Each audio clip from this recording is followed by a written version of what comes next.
الحمدللہ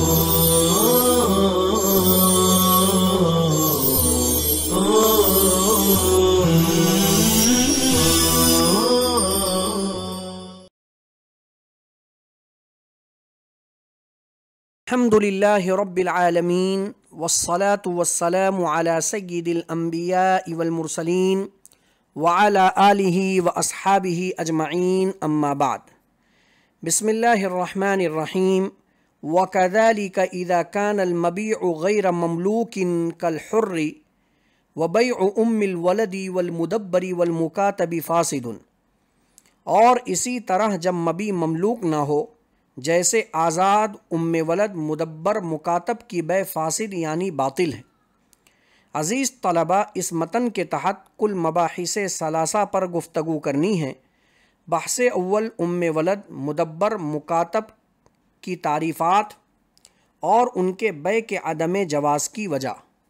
بحث ثانی بیع باطل کے پہچان کا طریقہ۔ بحث ثالث متن پر 3 جدید مسائل کا انطباق مع وجہ انطباق۔ متن میں مصنف علیہ الرحمہ یہ فرما رہے ہیں کہ مبی جب غیر مملوک ہو جیسے شخص آزاد کی خرید و فروخت تو یہ بیع باطل ہوگی، کیونکہ بیع کے جائز ہونے کے لیے مبی کا مال ہونا ضروری ہے، اور شخص آزاد ہونے کی وجہ سے مملوک نہیں ہے، اس وجہ سے اس میں مال کا معنی موجود نہیں ہے۔ اور ام ولد اس باندی کو کہتے ہیں جس سے اس کے آقا نے صحبت کی ہو اور اس نے بچہ جن دیا ہو۔ اس کا حکم یہ ہے کہ آقا کے مرنے کے بعد یہ آزاد ہوگی۔ اس معنی کی وجہ سے، یعنی آقا کا مرنا چونکہ یقینی امر ہے، اسی وجہ سے اس میں آزادی کا شائبہ پیدا ہو گیا، اس لیے اس کی بیع باطل ہے۔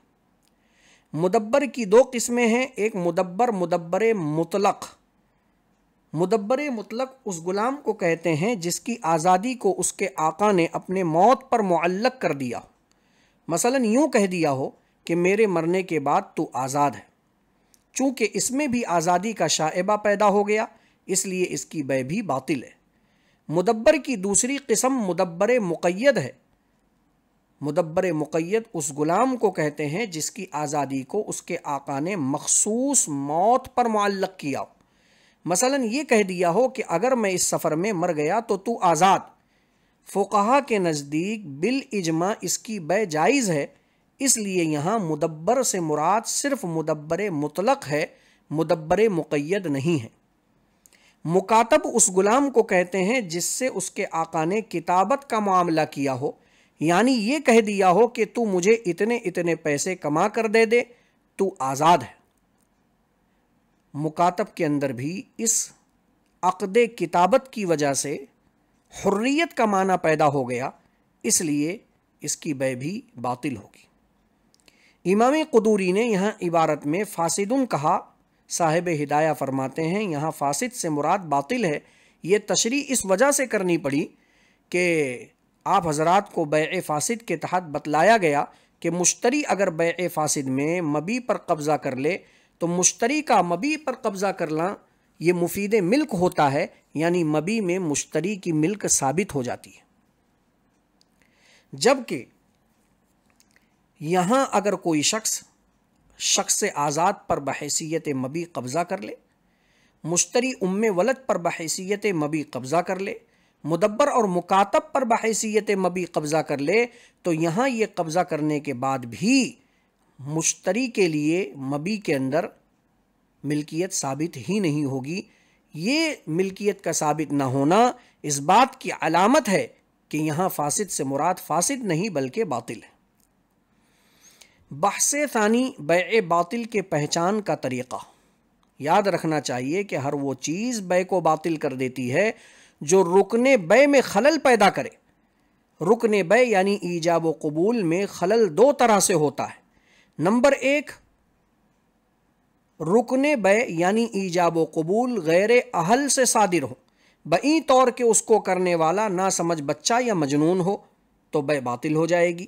نمبر 2، ایجاب و قبول کا تعلق غیر محل سے ہو، یعنی مبی ایسی چیز ہو جس کو آسمانی مذہب میں مال ہی تسلیم نہ کیا گیا ہو، جیسے آزاد مردار شراب کی یہ مال نہیں ہے، لہٰذا ان کی خرید و فروخت بھی باطل ہوگی۔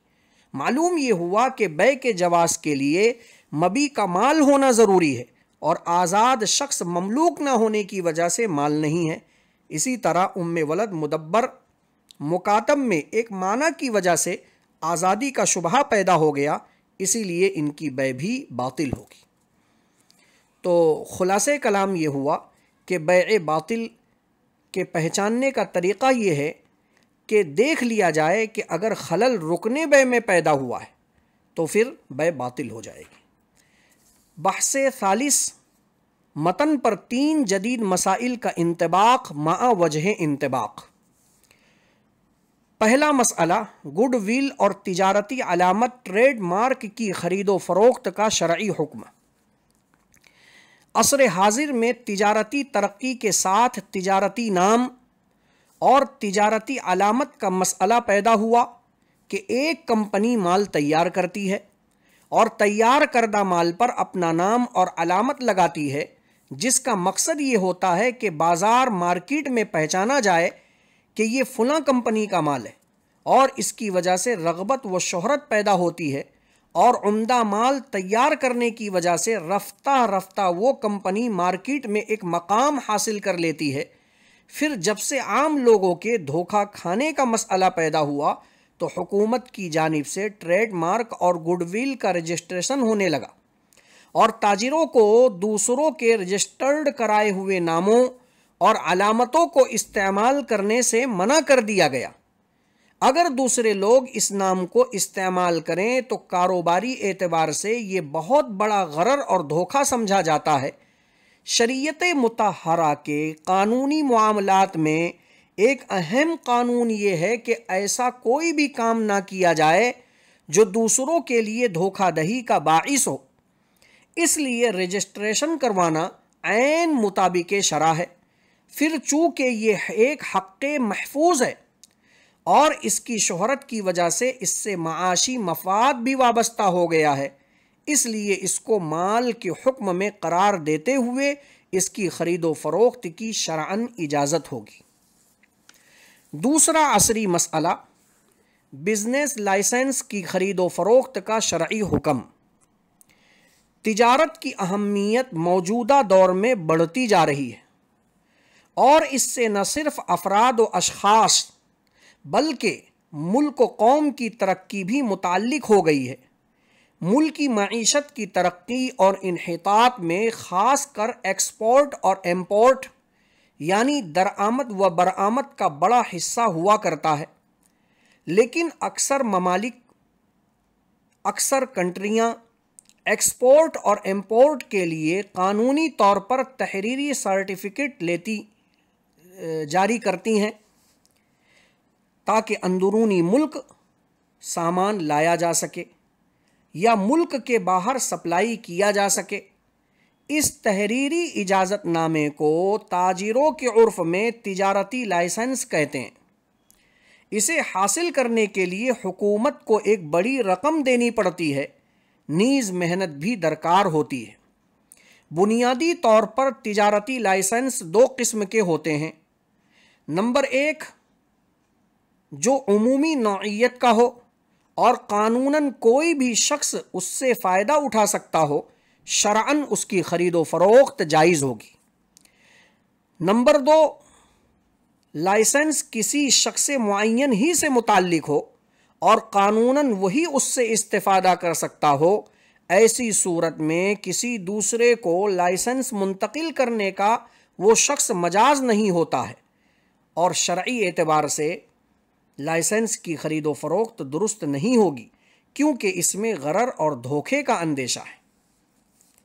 تیسرا اور آخری عصری مسئلہ، حق ایجاد رائٹس آف انوینٹیشن کی خرید و فروخت کا شرعی حکم۔ کہا جاتا ہے کہ ضرورت ایجاد کی ماں ہے، اس لیے ابتدائے آفرینش سے انسان نے اپنی ضروریات اور سہولتوں کے لیے ایجاد و اختراع کا راستہ اختیار کیا ہے۔ موجودہ بین الاقوامی قانون اور عرف میں ہر موجد انوینٹر کو اپنی ایجاد کردہ شے کے تئیں کچھ خاص قسم کے حقوق دیے گئے ہیں جنہیں حق ایجاد سے تعبیر کیا جاتا ہے۔ حق ایجاد کا مفہوم اور مطلب یہ ہے کہ ایک شخص نے کسی چیز کو ایجاد کیا یا ایجاد شدہ شے تھی لیکن اس کو نئے قالب اور نئی شکل میں ڈھالا تو وہ قانوناً اس بات کا حقدار ہوگا کہ تنہا اپنی ایجاد کردہ چیز کو بنائے اور اسے منڈی میں فروخت کرے، نیز اسے یہ بھی اختیار ہوگا کہ اپنی اس ایجاد کردہ شے کو کسی کے ہاتھوں مستقلاً فروخت کر دے۔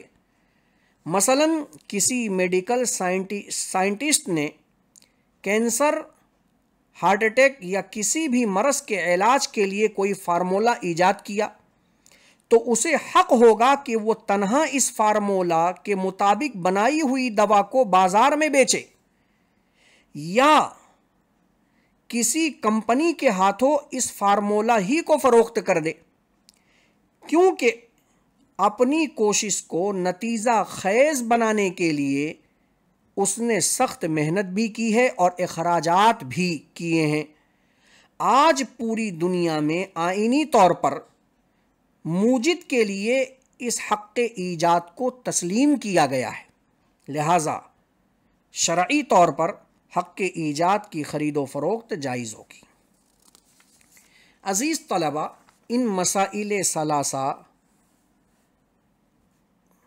کو مصنف رحمۃ اللہ علیہ کے متن وَكَذَلِكَ إِذَا كَانَ الْمَبِيعُ غَيْرَ مَمْلُوكٍ كَالْحُرِّ وَبَيْعُ أُمِّ الْوَلَدِ وَالْمُدَبَّرِ وَالْمُكَاتَبِ فاسد پر منطبق کرنے کے لیے حقوق مجردہ کے سلسلے میں تفصیلات کا جاننا ضروری ہے۔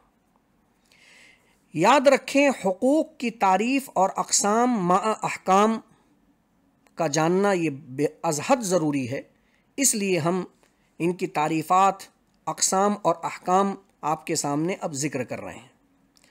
حق کہتے ہیں المحل الذی یجری علیہ التصرف یسمى حقا، یعنی وہ محل جس پر تصرف کیا جا سکے۔ حق کی دو قسمیں ہیں۔ نمبر 1، حقوق شرعیہ، شریعہ اوریجنیٹڈ رائٹس۔ نمبر 2، حقوق عرفیہ، کسٹم اوریجنیٹڈ رائٹس۔ حقوق شرعیہ یہ وہ حقوق ہیں جن کا حق ہونا قرآن و حدیث میں تسلیم کیا گیا ہو۔ پھر ان حقوق شرعیہ کی دو قسمیں ہیں۔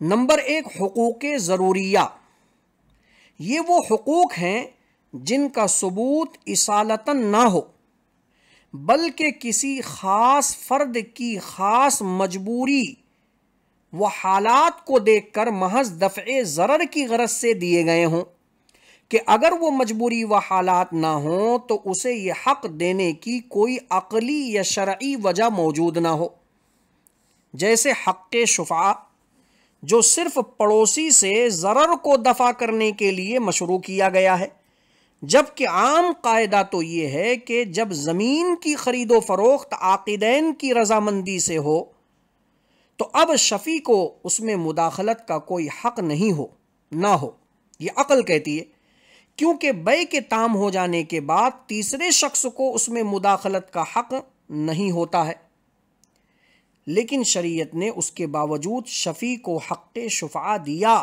کہ اگر اسے یہ حق نہ دیا جائے تو اسے ناپسندیدہ پڑوسی سے واسطہ پڑے گا جو اس کے لیے ضرر اور تکلیف کا باعث ہوگا، تو اس ضرر سے بچانے کے لیے اس کو بامر مجبوری یہ حق دیا گیا۔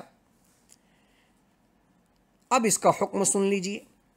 حقوق ضروریہ کا عوض لینا جائز نہیں، نہ تو بطریق اصلیہ اور نہ ہی بطریق صلح، کیونکہ یہ حقوق اصالتاً ثابت نہیں ہیں، محض دفع ضرر کی غرض سے ثابت ہیں۔ اب اگر صاحب حق کو اس کو فروخت کرنے یا صلح کے ذریعے عوض لینے پر راضی ہو جانے کی اجازت دے دی جائے تو یہ بات واضح ہو جائے گی کہ اس کو کوئی ضرر تھا ہی نہیں۔ اگر اسے واقعی کوئی ضرر لاحق ہوتا تو وہ اپنا یہ حق عوض کے بدلے بھی ساقط کرنے پر تیار نہ ہوتا، اور چونکہ یہ حق عام قواعد جنرک رولز سے ہٹ کر بلکہ عام قواعد کے برخلاف ثابت ہو رہا تھا، تو ایسی حالت میں اسے یہ حق دینے کی بجائے عام قواعد کے تقاضے پر عمل کیا جائے گا اور اس کا یہ حق سلب مانا جائے گا۔ تو شرعی طور پر حقوق ضروریہ کی خرید و فروخت جائز نہیں ہے۔ نمبر 2، حقوق شرعیہ کی دوسری قسم ہے حقوق اصلیہ، نیٹیو رائٹس۔ یہ وہ حقوق ہیں جن کا ثبوت شریعت اسلامیہ میں بطور اصالتاً ہو، محض دفع ضرر کے لیے نہ ہو، جیسے حق قصاص، حق تمتع، حق ارث وغیرہ۔ یعنی حق قصاص جو مقتول کے ورثہ کو ملتا ہے تو اس سے ان کا کوئی ضرر دفع نہیں ہوتا، کیونکہ ضرر جو ہونا تھا وہ تو ہو چکا ہے۔ قاتل کا خون بہانے اور بدلہ لینے سے سابقہ مقتول کے ورثہ سے کسی ضرر کا دفعیہ نہیں ہوتا، البتہ مقتول کے ساتھ خونی رشتے کی وجہ سے انہیں جو غم و صدمہ پہنچا ہے اور قاتل کے ناجائز اقدام سے معاشرے کو امن کا جو دھچکا لگا ہے، اس رشتے ناطے کے خاطر بطور اصالتاً مقتول کے ورثہ کو حق قصاص دیا گیا۔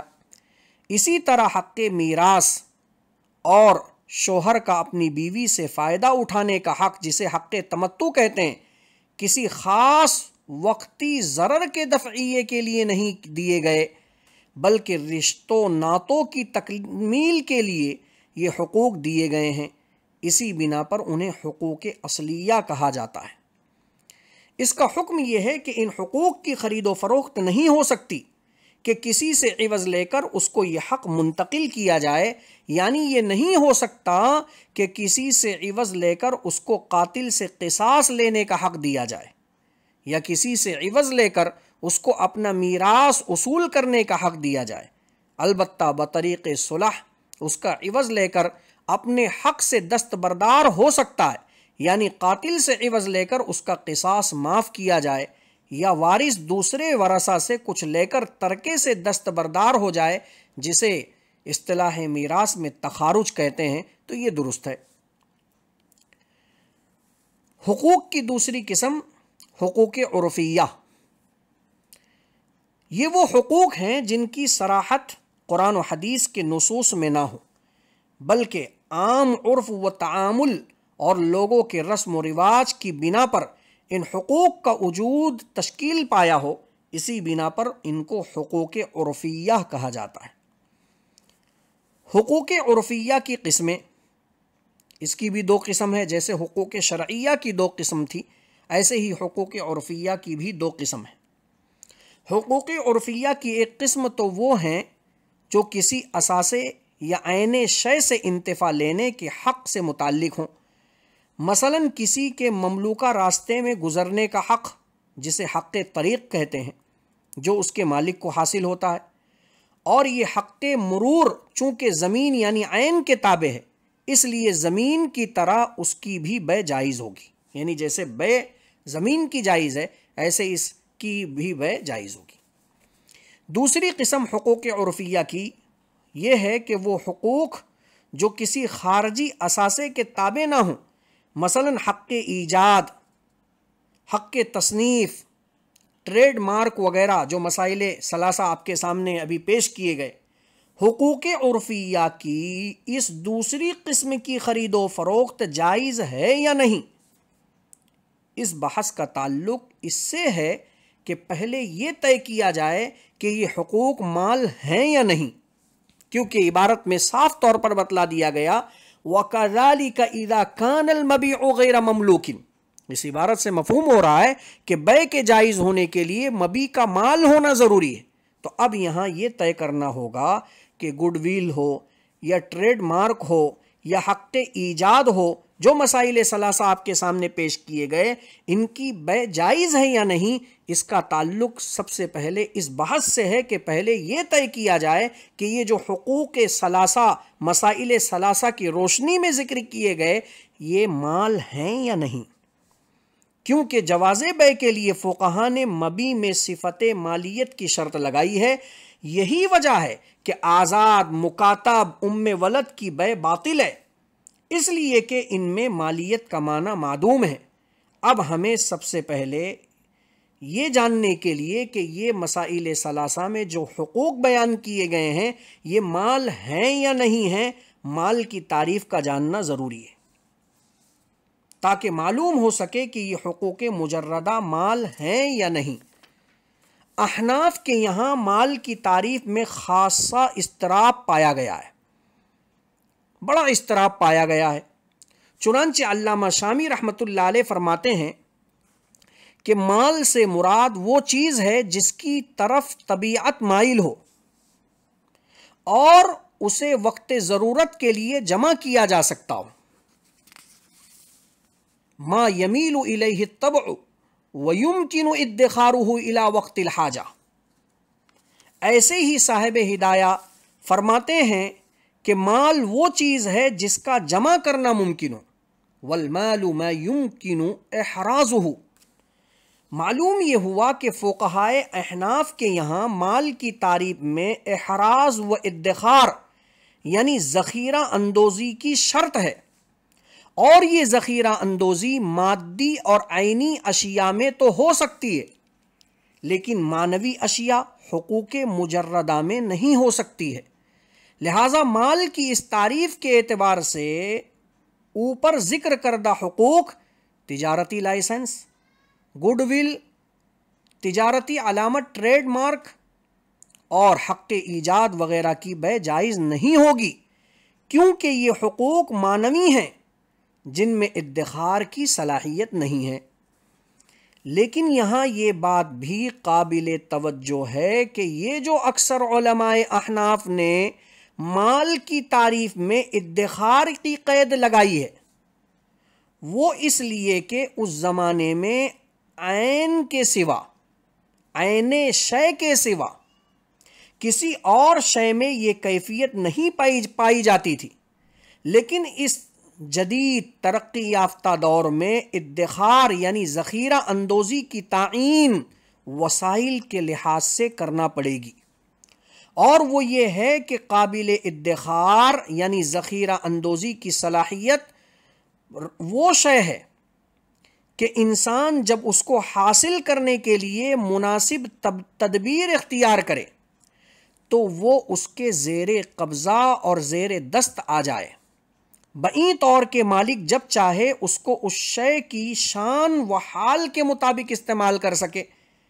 ادخار کے اس مفہوم کے اعتبار سے اس کا وجود معنوی اشیاء میں بھی ہوگا، جس کا تقاضا یہ ہے کہ وہ حقوق مجردہ جن کا عرف ہو چکا ہے ان کی خرید و فروخت جائز ہو، کیونکہ اب موجودہ دور میں گڈ ول، تجارتی لائسنس، حق ایجاد وغیرہ کو رجسٹریشن کے ذریعے محفوظ کر لیا جاتا ہے۔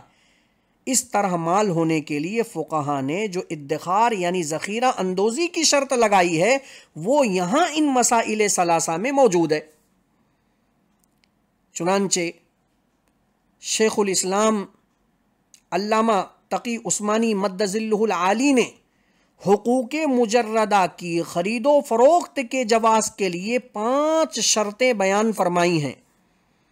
نمبر 1، وہ حقوق فی الحال ثابت ہوں، مستقبل میں متوقع نہ ہوں۔ نمبر 2، وہ حق صاحب حق کے لیے اصالتاً ثابت ہو، جیسے حق قصاص، حق میراث وغیرہ، محض دفع ضرر کے لیے ثابت نہ ہوں، جیسے حق شفعہ، خیار مخیرہ وغیرہ۔ نمبر 3، وہ حق دوسرے کی طرف منتقل ہونے کی صلاحیت رکھتا ہو۔ نمبر 4، غرر یا جہالت کو مستلزم نہ ہو۔ نمبر 5، تاجروں کے عرف میں لین دین کے سلسلے میں اس کو مال و اعیان کی حیثیت حاصل ہو۔ ذکر کردہ پانچوں شرطیں گڈ ول، تجارتی علامت ٹریڈ مارک، تجارتی لائسنس حق کے ایجاد میں پائی جاتی ہیں، یعنی صاحب حق کے لیے فی الحال ہی یہ ثابت ہوتے ہیں، نیز اصالتاً ثابت ہوتے ہیں، محض دفع ضرر کے لیے نہیں، اور ان میں انتقال کا معنی بھی موجود ہے کیونکہ ان کی قیمت سرکاری رجسٹریشن کے بعد ہی ہوتی ہے، اور سرکاری رجسٹریشن پر پیسہ، محنت، وقت کافی خرچ ہوتا ہے، جس کا تقاضا ہے کہ ان کو قابل معاوضہ قرار دے کر اشیاء منقولہ کا درجہ دے دیا جائے، اور ان حقوق کو چونکہ قانونی حیثیت حاصل ہوتی ہے اس لیے یہ غرر و جہالت سے بھی پاک ہوتے ہیں۔ اور سب سے بڑی بات یہ ہے کہ ان حقوق کی خرید و فروخت کا عرف لوگوں میں عام ہو چکا ہے، اور فقہا کا یہ متفقہ اصول ہے کہ جب نص میں صراحت اور لغت میں وضاحت موجود نہ ہو تو عرف کا اعتبار ہوتا ہے۔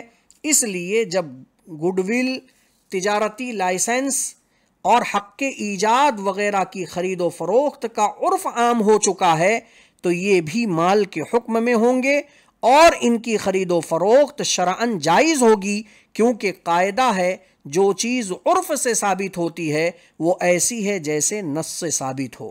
چنانچہ ان مسائل ثلاثہ میں اگر مال کی تعریف کو دیکھا جائے تو مال کا معنی موجود نہیں ہے، لیکن عرف کی وجہ سے چونکہ ان میں مال کا معنی موجود ہے اس لیے شرعی اعتبار سے ان کی خرید و فروخت جائز ہوگی۔